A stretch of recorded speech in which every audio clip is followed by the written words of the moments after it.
Hello students, कैसे आप सब लोग? सब बढ़िया, फर्स्ट क्लास। अच्छा खासा सब कुछ चल रहा है। भरपूर मेहनत कर रहे हैं आप लोग, प्रैक्टिस चल रही है। फॉर्मूला भी याद हो चुका है, राइट? जिसको जिसको याद नहीं है वो याद कर ले फटाफट, क्योंकि फॉर्मूला ही काम आने वाला है आगे, है ना, हायर क्लास में। ओके, तो हम लोग पिछले क्लास में क्वाड्रेटिक इक्वेशन ही लिए थे, वर्ड प्रॉब्लम्स, है ना।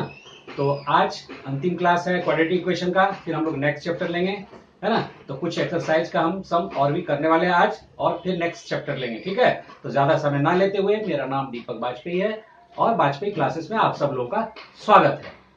तो हम लोग चलिए सम करते हैं। ओके, तो सम क्या दिया हुआ है, चलिए पढ़ते हैं सम को।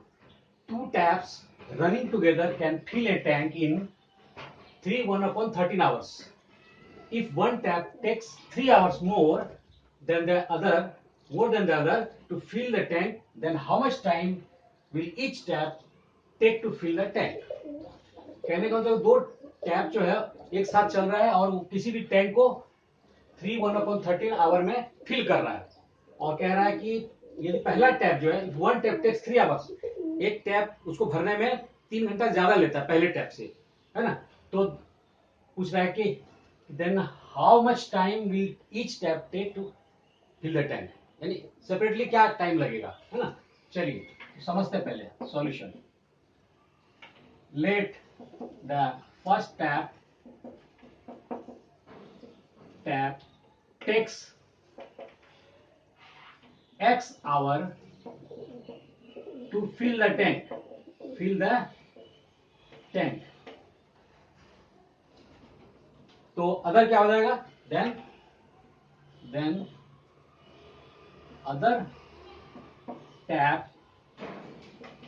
Takes x plus 3 hour to fill the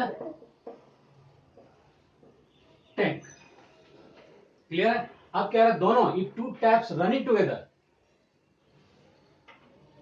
तो फिर कितना लगेगा ये। तो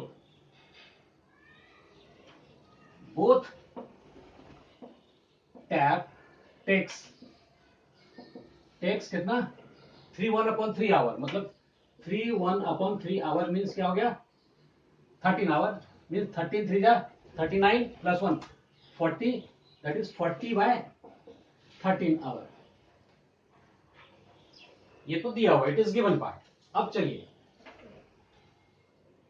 पहला लेते हैं। यदि पहला टेप जो है एक्स आवर लेता है टैंक को भरने में, तो part filled by first tap in 1 hour, in 1 hour क्या हो जाएगा 1/x। Part filled by the first tap in 1 hour, that is 1/x। Similarly part filled by second tap in 1 hour क्या हो जाएगा 1/x+3, ठीक है। और फिर बोथ, है ना, part filled by both tap in 1 hour क्या हो जाएगा 1/40/13, मीन्स क्या हो जाएगा 13/40। ये हुआ, ये तो पार्ट दिया हुआ। अब चलिए इसको एडजस्ट करते हैं। कह रहे ये दोनों मिलके, है ना, यानी x/1/x plus 1/x+3 is equal to क्या हो जाएगा 13/40। ये इक्वेशन बना। अब इसको सॉल्व करते हैं और क्वाड्रेटिक इक्वेशन में लाते हैं, राइट। चलिए क्या हो जाएगा x+3 एलसीएम हुआ, दिस डिवाइड बाय दिस, तो x+3 into 1 which is x+3, this divide by this, x+3 cancel, x बचा into 1, okay 13/40। So x plus x that is 2x plus 3, और ये x² plus 3x is equal to 13/40। Now cross multiplication करते हैं, चलिए। और 13x² plus 13 3 जा 39x और is equal to 42 जा 80x प्लस 43 जा 120 और 13x स्क्वायर प्लस 13x, ये सही इधर लाता है, minus 80x minus 120 is equal to 0 और 13x स्क्वायर ये क्या हो जाएगा, 80 में 39 प्लस माइनस माइनस क्या हो जाएगा, 41 हो जाएगा, है ना।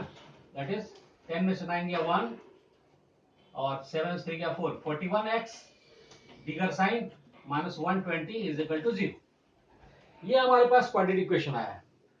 अभी हम लोग एक चीज समझिए कि जब ये सब टर्म बहुत बड़ा हो जाता है ना, तो हम लोग क्वाड्रेटिक इक्वेशन का क्या फॉर्मूला था पता है, ये था x इज इक्वल टू क्या था, minus B plus minus under root B square minus 4ac by 2a।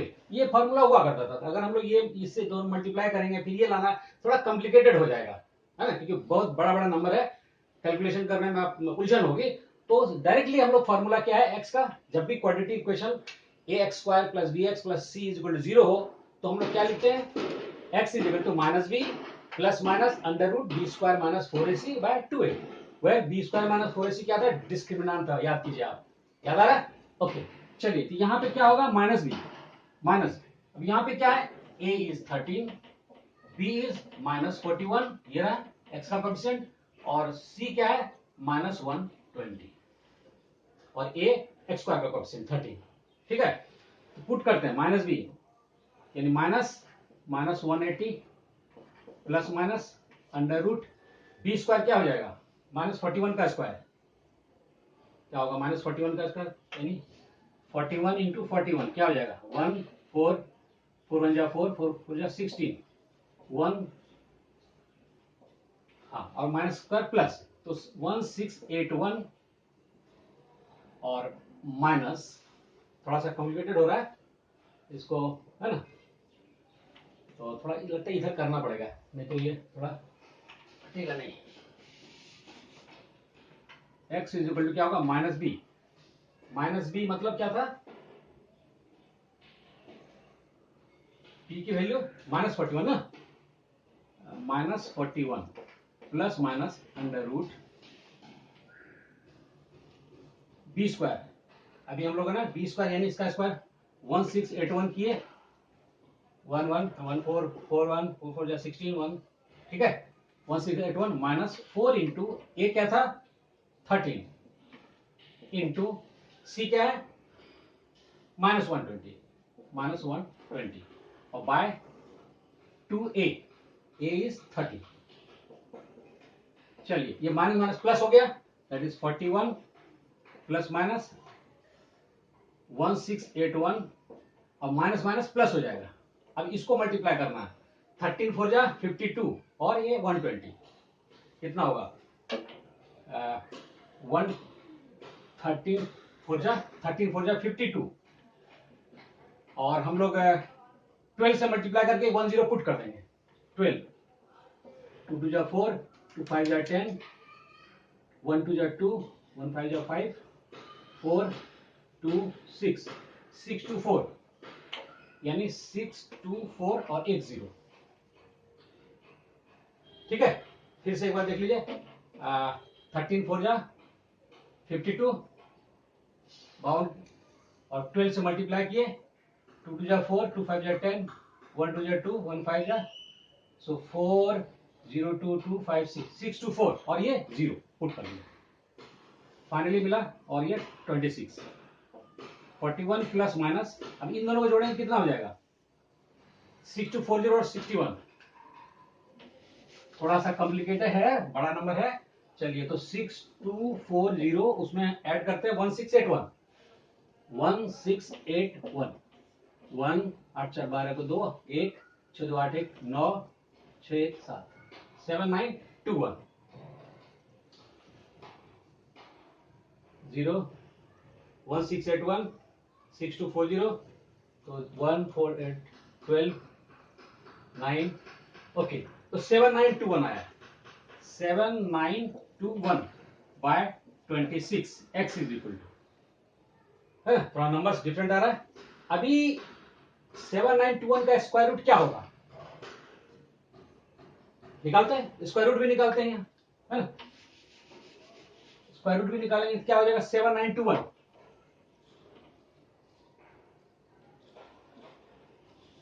7921 का स्क्वायर रूट निकालेंगे, ठीक है? तो क्या होगा, ये पेयर करते हैं, 8 8 जा 64, 9 में 4 गया 5, और 7 में 6 गया 1, और ये 2 1 उतार दिया, और 8 8 या 8 ऐड करते हैं 16। ओके, अब 16 में क्या चीज से करेंगे? 9 से करते हैं, देखें क्या होता है। 9 9 9 81, 8 9 6 54, 8 62 2 6 9 का नहीं, और 6 15 कट गया, यानी 89 हुआ स्क्वायर रूट, ठीक है? और स्क्वायर रूट आपको आता है ना, पहले भी आप सीख चुके हैं ना। तो 7921 का स्क्वायर रूट हुआ 89, तो यहाँ पे 41 प्लस माइनस ये रहा 89 अपॉन 26। फाइनली क्या मिला? Taking positive sign, taking positive sign तो क्या हो जाएगा?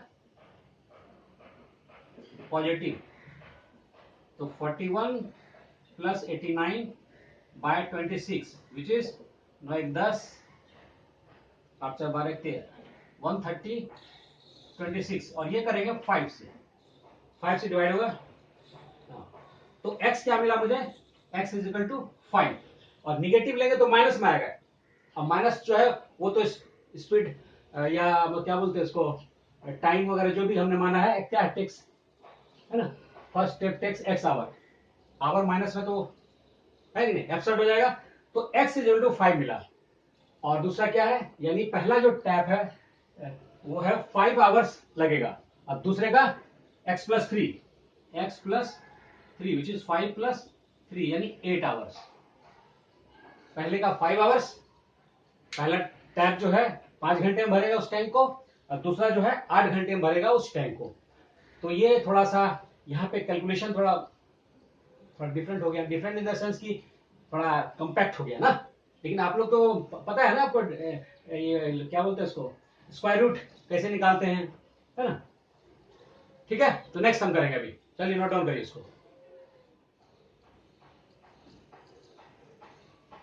क्या दिया हुआ है? 2 water taps together can fill a tank in 6 hours. The tap of larger diameter takes 9 hours less than the smaller one to fill the tank separately. Find the time in which each tap can separately fill the tank. पहले की तरह ये भी है, चलिए शुरू करते हैं। Let the tank of larger diameter, ना, larger diameter. Let the tank of larger diameter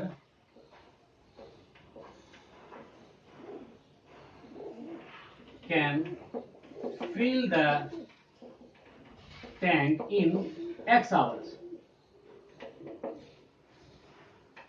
Then smaller diameter, the tank of smaller diameter, then the tank नहीं, टैप, हाँ, let the tab of ना, टैंक को भर रहा है ना, fill the tank, let the tab of smaller diameter, है ना, दिया हुआ है, larger diameter takes, tap of larger diameter, tap of larger diameter can fill the tank in X hours, then the tap of smaller diameter will fill the tank कितना? takes 9 hour less, तो क्या हो जाएगा, ये x plus 9 our, यानी इससे ये 9 our less में भरेगा, है ना, यानी अगर x प्लस 9 में स्मॉल टैंक भर रहा है, तो ये क्या हो जाएगा, x प्लस 9 माइनस 9, तो क्या हो जाएगा, 9 9 cancel x hours, according to question मैंने ये लिखा है। और फिर कह रहा है 2 water taps together, both tap together can fill the tank. कितना है? In 6 hours. 6 आवर्स। ये क्वेश्चन हुआ। अभी इसको ऐसा करते हैं, तो part filled by the larger diameter, tap of larger diameter, part filled by the tap of larger diameter in 1 hour, क्या हो जाएगा? That is 1 by x. Similarly, part filled by the smaller by the tap of smaller diameter in 1 hour, क्या हो जाएगा? That is 1 by x plus 9. Clear हो रहा ना? और part filled by both tap in 1 hour, क्या हो जाएगा? That is 1 by 6. अब क्वेश्चन के अनुसार इसको एडजस्ट करते हैं, यानी ये हो जाएगा 1 by x plus 1 by x plus 9, दोनों मिला के पार्ट ये है 1 by 6. ओके, अभी हम लोग चलिए कैलकुलेट करते हैं. x plus 9, ये रहा x plus 9, ये रहा x. ठीक है ना? ये कैलकुलेशन में तो ज्यादा कुछ होना नहीं चाहिए, क्रॉस मल्टीप्लिकेशन भी करते हैं, या फिर x into x plus 1 LCM हुआ, इसको डिवाइड करेंगे, इससे क्या बचा? x कैंसिल, x प्लस 9 आएगा यहाँ पे 1 से मल्टीप्लाई होने के बाद, ये डिवाइड करेंगे x प्लस 9 से, तो ये कटेगा, x ऊपर से मल्टीप्लाई होगा, कुल मिलाकर वही होने वाला है क्रॉस. और x plus x that is 2x plus 9, और ये x square plus 9x is equal to 1 by 6. Simple calculation है. आप लोग 4, 5, 6 क्लास में पढ़े हैं ना, 7, 8, 9 तक में पढ़े हैं कैलकुलेशन, इसलिए है ना. प्लस बराबर के उधर जाएगा तो माइनस, माइनस बराबर के उधर जाएगा तो प्लस, मल्टीप्लिकेशन बराबर के उधर जाएगा तो डिवीजन, और डिवीजन बराबर के उधर जाएगा तो मल्टीप्लिकेशन. ये तो आपको फंडा पता है, और बोर्ड मास रूल भी पता ही होगा, है ना. ओके, चलिए अभी क्रॉस मल्टीप्लिकेशन करते हैं.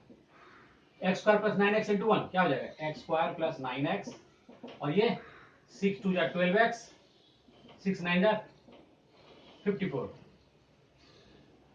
और x स्क्वायर प्लस 9x, ये इधर आएगा तो 12x minus 54 is equal to 0, और x स्क्वायर कितना हो जाएगा? That is minus 3x plus minus minus 12x में 9x गया तो 3x और माइनस 54 इज इक्वल टू 0. ठीक. अभी सिंपल पहले की तरह, ये तो छोटा है इसलिए हम लोग क्या करेंगे, एक्स स्क्वायर का कोएफिशिएंट a दैट इज क्या है? 1, नथिंग मतलब 1 यहाँ, और c क्या है? 54, और a इंटू सी करते हैं दैट इज 1 इंटू 54, और एलसीएम निकालते हैं. 3 18 जा, 3 6 जा, 3 2 जा, तो क्या हो जाएगा?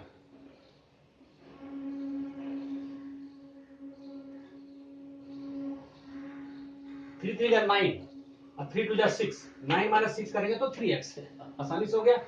Okay, so x square minus 9x plus 6x minus 54 is equal to 0. Take x common, x minus 9 plus 6 common, x minus 9 is equal to 0. ठीक है ना? x कॉमन लिया, यहाँ x बचा 9, 6 कॉमन लिया, x बचा माइनस 6 9 जा 54. अब x minus 9 is common in both, so take x minus 9. क्या बचा? यहाँ कॉमन लेने से x माइनस 9 x बचा, यहाँ पे लेने से क्या बचा? 6 बचा, इज इक्वल टू 0. ओके, तो अभी हम फाइनली क्या मिला मुझे? ये दोनों मिला, this into this equal to 0. तो आइदर ये 0 होगा या ये 0 होगा. तो चलिए, either x minus 9 is equal to 0, so x is equal to 9, यानी 9 आवर्स लगेगा लार्जर, है ना. ओके, और x plus 6 x plus 6 is equal to 0, so x is equal to -6। Minus तो एब्स्ट्रैक्ट हो जाएगा, -3 घंटा लगेगा, -4 घंटा लगेगा वर्क करने में, ये तो एब्स्ट्रैक्ट है ना, इसको कैंसिल करते हैं। सो अब x इज इक्वल टू 9 मिला मुझे आंसर, यानी लार्जर डायमीटर वाला जो टैप है उस भरने में कितना टाइम लगेगा, 9 घंटा लगेगा बड़े वाले का। पहला टैप जो है 9 आवर्स। सेकेंड क्या हो जाएगा, x प्लस 9 है ना, x प्लस 9 यानी 9 प्लस 9 विच इज 18 आवर्स। तो पहला मिला मुझे 9 आवर्स, दूसरा 18 आवर्स। ठीक है, बड़ा जो टैप है वो 9 घंटे में भरेगा उस टैंक को, और स्मॉलर डायमीटर वाला जो टैप है वो उस टैंक को x प्लस 9 यानी 18 आवर्स में भरेगा। तो इसको नोट डाउन करिए और आप लोग को बिल्कुल समझ में आ गया होगा। और अगर नहीं समझ में आया तो आप जल्दी से पूछ सकते हैं, आप जो भी है मैं आपको बताऊंगा। और वीडियो देखने वाले क्या करेंगे कि आप कमेंट करिए, जो भी आपको डाउट है मैं उसका आंसर देने वाला हूं। ठीक है, और ये बिल्कुल जो मैंने समझाया अगर अच्छा लगा हो तो आप इसे क्या करेंगे, लाइक जरूर करें। लाइक करके शेयर भी कर सकते हैं अपने दोस्तों रिश्तेदारों में, तो उनके बच्चे सीख सकते हैं। और सब्सक्राइब भी करें, बेल आइकॉन दबाएं, जिससे कि मेरा नया वीडियो का अपडेट मिलेगा। अभी नया चैप्टर स्टार्ट करने वाला हूं, है ना। तो आप पूरा सबसे पहले ट्रिग्नोमेट्री का जो 20 लेक्चर उसको कंप्लीट है मेरा देख लीजिए। लीनियर इक्वेशन इनटू वेरिएबल्स का 21 लेक्चर वो भी देख लीजिए पूरा डिटेल्स में, क्योंकि मैं फिर आगे जाने वाला हूं, है ना। और फिर क्वाड्रेटिक इक्वेशन में बहुत सारे लेक्चर हो गया, इसे डीपली अच्छे से ध्यान से पढ़िए, समझिए, नोट डाउन नोट्स भी बनाइए, है ना। और फिर मैं नया चैप्टर शुरू करूंगा। ओके, धन्यवाद।